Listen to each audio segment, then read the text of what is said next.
Now, the Minister for Health, Simon Harris, has confirmed that there will be a full commission of investigation into the cervical check controversy. It has been revealed that, excuse me, 46 women are taking legal action against the state following incorrect smear results. Joining me with that story and others making the news this morning, Kieran Cuddihy from Newstalk and Ellen Gunning, Director of the Irish Academy of Public Relations. Now, Ellen, we have Dr. Scally at the moment, and for a brief moment we thought we were going to get an expert in from outside. He's going to come in, he's going to go through this like a hot knife through butter, and we're going to get answers very quickly. Briefly, we thought that was going to happen. Now it looks like we're going to have, there's a HICWA investigation, there's various other investigations, and a commission of investigation in September, which means we're back to business as usual. Years to get it done, loads of lawyers, no results, nobody held accountable, and it's going to cost the taxpayer a fortune. Which will drive everybody crazy, because the one thing we're very bad at doing in this country is accountability. Nobody is held accountable. Dr. Scally's situation is a very interesting one, because he was given till the end of June. The whole idea was that he would scope first. So he would give us a broad picture, and based on that, Simon Harris would then do something in September, which is a good idea.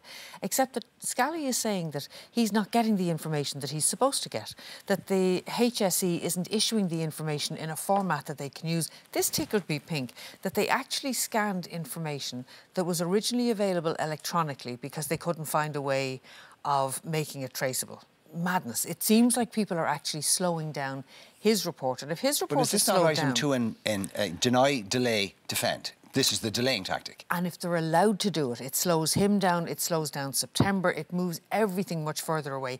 I think Simon Harris actually has to move to something which is a bigger inquiry, which is a more public inquiry.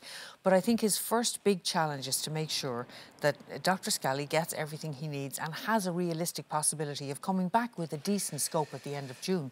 I'm not so sure that will happen. Same question to you, Kieran, effectively. I mean, is Simon Harris damned if he does and damned if he doesn't? The only thing a commission of inquiry will achieve is that Simon Harris will be able to say we set up a commission of inquiry. That is literally the main achievement of a commission of inquiry. You mentioned the Cabinet approved a HICWA investigation. You've got various Oireachtas committees looking into this. You've got the Scally report. I actually would have a lot of sympathy for the fact that the Scally report has now been delayed a little bit. I know Alan Kelly was really critical of it yesterday in the Dáil. He talked about this creep, and Simon Harris says, look, don't worry, we're going to have this commission of inquiry by September. I don't know, even the time frame for that is a bit awkward. It means they're going to have the terms of reference have to be settled before the summer recess. I don't see how they do it. But Stephen Donnelly from Fianna Fáil, I thought, actually made a very fair point when he was speaking about this the other day. He said, look, it was always optimistic, the time frame for the Scally report, and actually part of the delay has been obfuscation by the HSE and how they get data over to them. But actually part of the delay as well has been that the women involved have wanted to give their testimony, and it has just been time-consuming to go about that. And the point being that, look, if you have to delay it so that all the women involved can give testimony who want to give testimony, then absolutely it should be delayed a little bit. We got a perfect example of the kind of problem that they have at the PAC yesterday. You had John Gleeson, cervical check, excuse me, Kieran Breen from the State Claims Agency, and you had... And it came down to, what's the difference between we informed everyone and we assumed everybody was informed? And I thought, I think this is Jonathan O'Brien of Sinn Féin, I thought he was going to come out of the chair and go across the room at him. He kept his temper, but I'd say it was by the skin of his teeth he did it. It was like an episode of Yes, Minister. And there's a famous one where Sir Humphrey teaches the minister how not to answer questions at an inquiry. Now, that's funny, except in this case, this is a tragedy and people's lives are at stake. So it's not funny, it's a bloody travesty. And actually the awful thing is it comes back to this whole idea, this whole principle that women are entitled to information about their own health. That's the piece that's missing every time. It's, well, we informed the doctors and we assumed that the doctors would inform the patients. We didn't cross-check. It was reasonable to assume. The most important people in all of this are the women.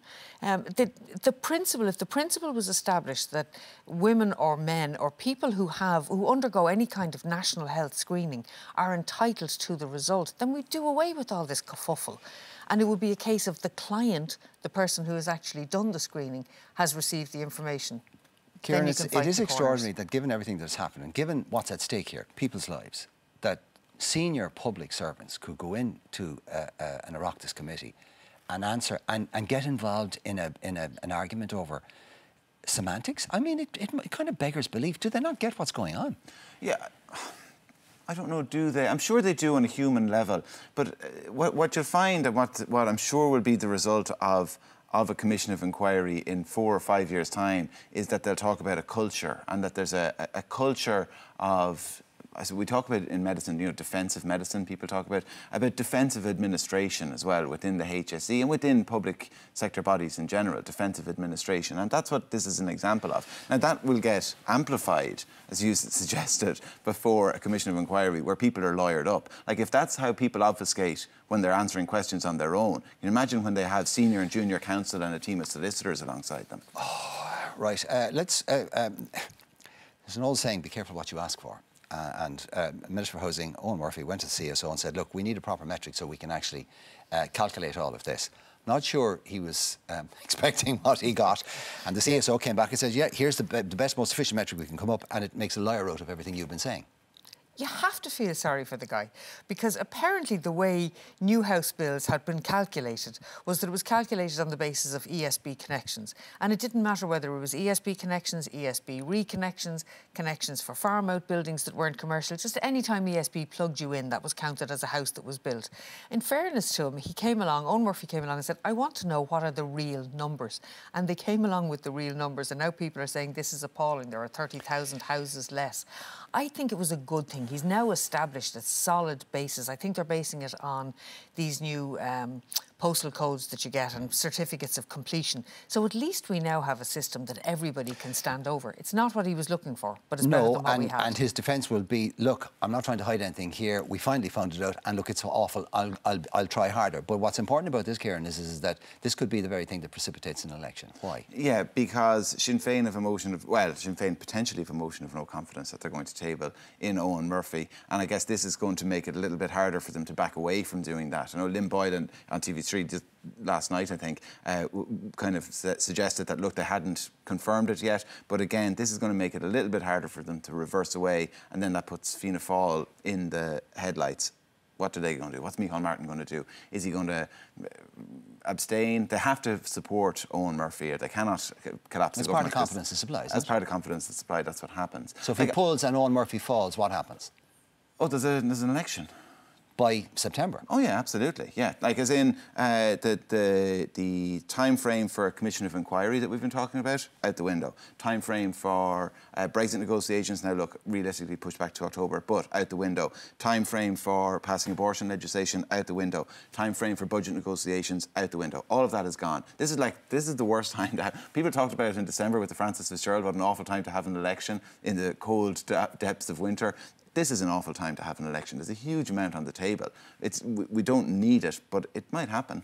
And apparently, at the parliamentary party last night, Leo Varadkar was really getting troops in line that this is now a real possibility that this could happen. But isn't it clever, because he's calling their bluff and he's saying, do you want to go to the country on a housing issue? And I'm not sure it's an issue to go to the country on. OK, listen, well, that's what time will tell. Thank you both very much indeed. Have a nice weekend.